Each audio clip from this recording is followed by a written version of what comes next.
Welcome back to the Worm Project. Today is Wednesday, July 29th, 2026, and it's time for another full colony inspection.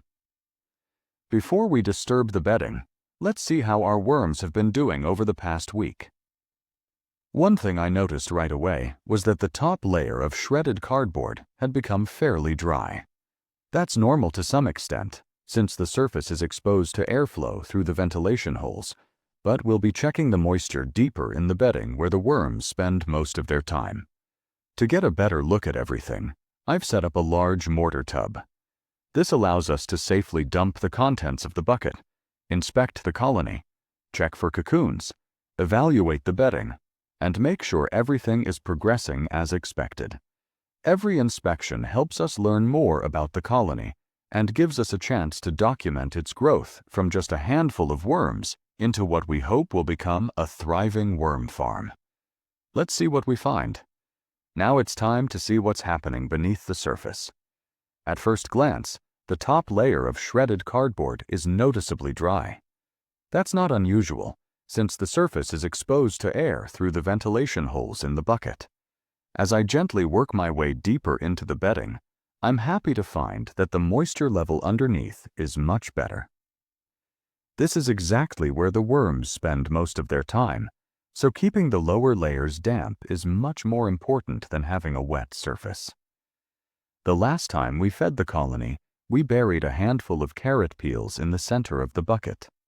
As I dig through the bedding, it's clear that most of those food scraps have disappeared, which is a great sign that the worms and the other decomposers living in the bin are doing their job.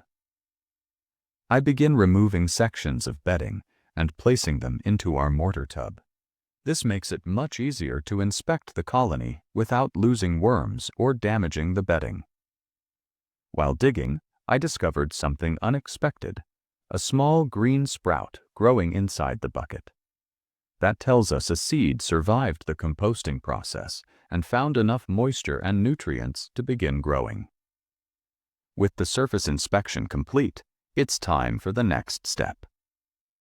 We'll carefully dump the rest of the bucket into the mortar tub and take our first real look at how the colony is developing after nearly 3 weeks. Let's see what we find. With the entire colony transferred into the mortar tub, we can finally get a much better look at what's happening inside the bucket. One thing I was hoping to find during today's inspection was a few worm cocoons. At this stage, though, I'm not expecting to see many. Most of the volume in this system is still made up of shredded cardboard bedding, so any cocoons could easily be hidden throughout the material. As I carefully sort through the bedding, I'm paying close attention to the worms themselves, their size, color, and activity level. I did notice one worm that caught my attention. It was still alive and responded when I picked it up, but its movements were much slower than I expected. Instead of actively trying to burrow away, it only made small movements. That's something I want to keep an eye on. It could simply be normal behavior for this particular worm, or it might be related to moisture, temperature, handling, or another environmental factor. I'll be doing some research before our next inspection to better understand what I observed. As I continue searching through the bedding, I find more healthy worms scattered throughout the colony. Every inspection gives us a better understanding of how this ecosystem is developing and helps us learn what adjustments, if any, need to be made. The goal of the Worm Project isn't just to raise worms, it's to document every step of the journey, learn from our observations, and share the experience with all of you. Let's keep digging and see what else we discover. With our inspection complete, it's time to rebuild the colony's home. One thing we learned today is that while the lower layers of bedding were still holding moisture well, the surface had become much drier than I would like to see. To help create a more consistent environment, I added fresh moisture to the bedding and gave everything a gentle mix. The goal is to evenly distribute that moisture without disturbing the worms any more than necessary.